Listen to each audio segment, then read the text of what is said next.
a medida que vos vas resolviendo problemas y pasa el tiempo, la gente corre el arco y sobre todo los de la oposición, que claramente no le quieren reconocer el mérito a Milei porque, digo, si Milei te baja la pobreza, la inflación, te saca el cepo, digamos, suben los salarios, ¿de qué se van a agarrar? Sí, ¿no? baja el riesgo país hasta... Y, digamos, tiro un dato más y vamos a eso, que es la pobreza está abajo del 35%. Había superado el 50%, o sea, tuvimos un milagro económico, falta un montón, todavía uno de cada 3 argentinos es pobre, y eso es una tragedia, ¿ok?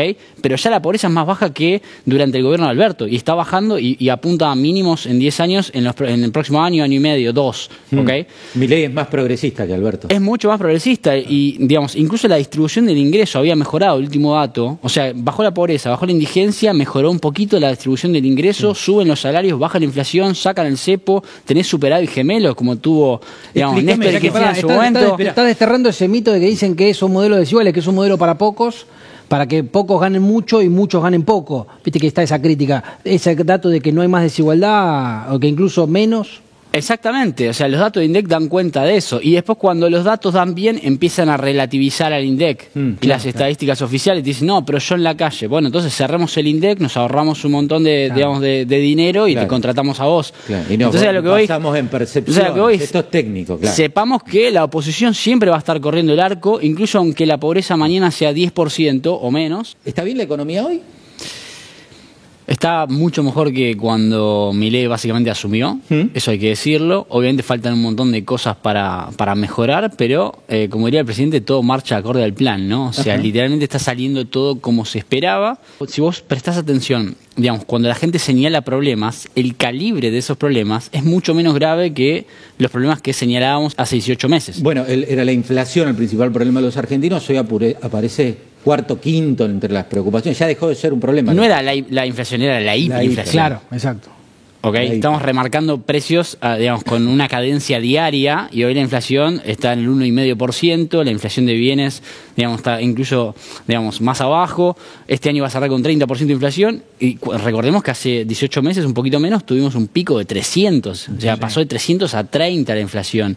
Después hablaban del cepo en su momento, cuando la inflación ya había bajado bastante o ya era claro que iba a seguir bajando, la gente decía, no, bueno, pero ¿cuándo sacan el cepo? Bueno, el cepo para las personas físicas desapareció, la brecha desapareció, después ya no, ok, sacan el cepo, pero va a haber inflación de 4 o 5% mensual, la inflación fue 1,5%. Ahí te puedo interrumpir en una, y te hago una mala, que yo coincido, y yo lo veo, por lo menos cuando veo el supermercado, yo veo precios que decís, esto está estable, podés llegar o no, esa es otra discusión de la economía, pero el que te dice, y la inflación 1,5%, pero yo siento, algún amigo, algún conocido te debe decir, voy al supermercado y los precios siguen aumentando. Es que la inflación, digo, si la inflación es positiva, quiere decir que los precios están aumentando. Lo que pasa es que lo hacen a una velocidad increíblemente menor que hace, de nuevo, 10, 18 meses, básicamente. Claro. Sí. Juan, y yo te quería preguntar, porque si bien es cierto todos los logros que marcás, también cambian las demandas de la gente, ¿no?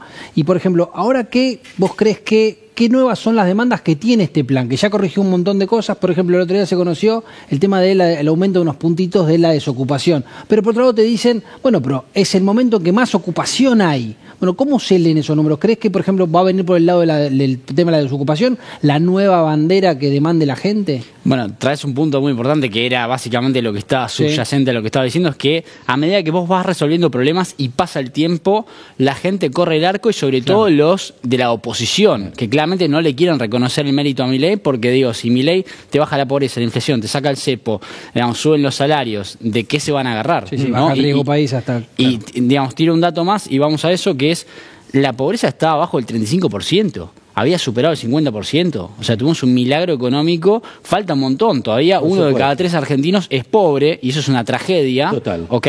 Pero ya la pobreza es más baja que durante el gobierno de Alberto, y está bajando y apunta a mínimos en 10 años, en el próximo año, año y medio, 2, ¿ok?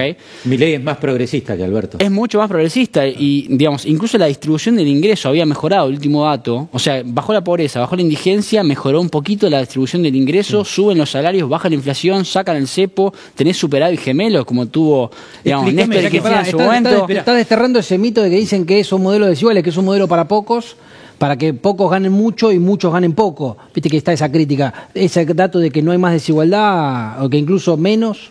Exactamente, o sea, los datos de INDEC dan cuenta de eso. Y después cuando los datos dan bien, empiezan a relativizar al INDEC. Y las estadísticas oficiales dicen, no, pero yo en la calle. Bueno, entonces cerremos el INDEC, nos ahorramos un montón de, digamos, de dinero y te contratamos a vos. Y no, entonces, a lo que voy, pasamos en percepción. Esto es técnico, claro. Sepamos que la oposición siempre va a estar corriendo el arco, incluso aunque la pobreza mañana sea 10% o menos. Hoy se agarran de cualquier dato negativo, que digamos, en el último mes fue el tema de la desocupación, que tampoco subió mucho, subió un punto en un contexto donde la economía está creciendo, como salieron, digamos, datos la semana pasada, casi 6% interanual. Claro. Es la mayor tasa de crecimiento sacando la salida de la pandemia en más de 10 años. Hablaste algo mucho más técnico, que esto lo entendemos todos, pero cuando hablas de superávit gemelo, ¿qué es? Que se celebra y dentro del gobierno se dice superávit gemelo, ¿qué quiere decir? Tenés superávit fiscal, o sea, el fisco básicamente recauda más de lo que gasta, ¿sí? Y en paralelo, en eso el presidente fue clarísimo, no se gasta más de lo que es la piedra angular básicamente del modelo económico, por eso le está yendo bien, y ese fue el gran contraste con el modelo de Macri. O sea, Milei sí logró el superávit de entrada, pues entendía que era importante, y después tenés superávit comercial, de que exportás más de lo que importás, a pesar de que la gente dice que hay atraso cambiario y que no es sostenible, seguís teniendo superávit comercial. La balanza comercial es superávit. Exactamente. Es menos superavitaria que el año pasado, pero el año pasado venías de una recesión brutal, ¿ok? Habías tenido una devaluación muy fuerte al principio, que fue la corrección del tipo de cambio oficial. Eso te tira para abajo las importaciones. Entonces, digamos, tenías una situación bastante anómala, que este año no se replica, ¿se entiende? La situación, se está recuperando la economía, la gente empieza a poder importar. Liberaste el cepo. Tenemos un cepo castro-chavista donde 1 de cada 10 importaciones solamente pasaba, básicamente. Entonces, saliste de un cepo castro-chavista, la gente está mejor, los salarios crecieron, la economía se está recuperando, la industria empieza a poder importar insumos. Entonces, naturalmente, las importaciones van a ser un poco más altas que el año pasado. Y es normal que pase eso.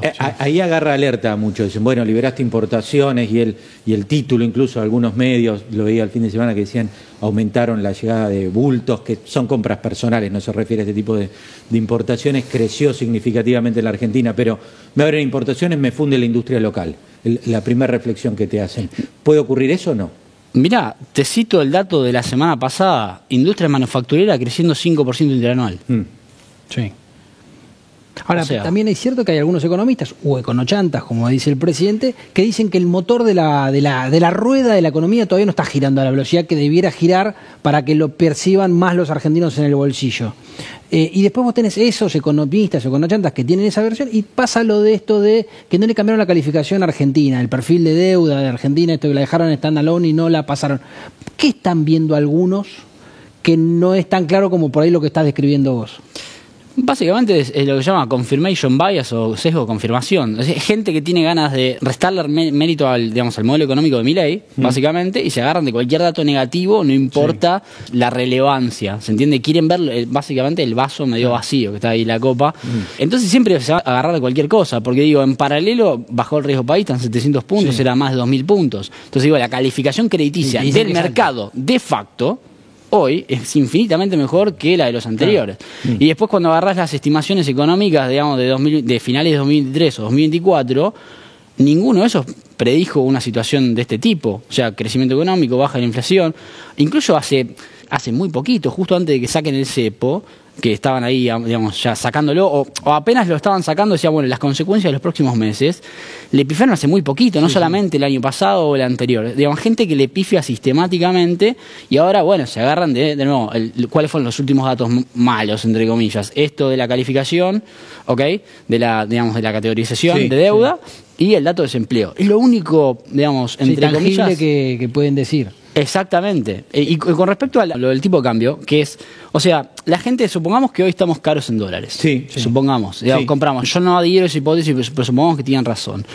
Bueno, hoy tenés superávit fiscal y hace un año básicamente que la base monetaria está fija. ¿Ok? Tenés la cantidad de dinero fija en la economía, que es más o menos 5% del PBI.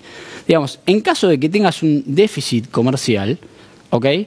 Eso, digamos, se va a tender a corregir. Vas a tener un exceso de demanda básicamente de dólares, la gente va a comprar un poquito afuera y vas a tener presión a la depreciación del tipo de cambio. Ahora bien, si vos no le estás tirando nafta a la situación, ¿ok? Como sí en los últimos 15 años, que todos los años emitías, entonces todos los días le tirabas queroseno y el fuego nunca se apagaba, podés tener una corrección del tipo de cambio, pero va a ser fija. No es que todos los años se va a seguir depreciando al infinito como vino pasando en los últimos 20 años. Entonces, incluso ese tipo de problemas que mencionan no serían tan graves, sería una corrección menor del tipo de cambio, lo que se llama endógeno, que el mismo modelo te lo hace y tampoco tan traumático. No es una corrección de 100, 200% de depreciación como tuvimos a finales de 2023, que el tipo de cambio pasó de 300 a 900 en menos de 6 meses. Es decir, que esa Argentina que queda cara en dólares se ordena solo. Se ordena solo. Y encima ahora tenés vaca muerta que está volando, la minería que está volando. Entonces también tenemos que entender que tenemos una economía que es mucho más próspera, que genera mucho más dólares. Y bueno, la gente naturalmente lo va a usar. Y eso no necesariamente implica que es insostenible.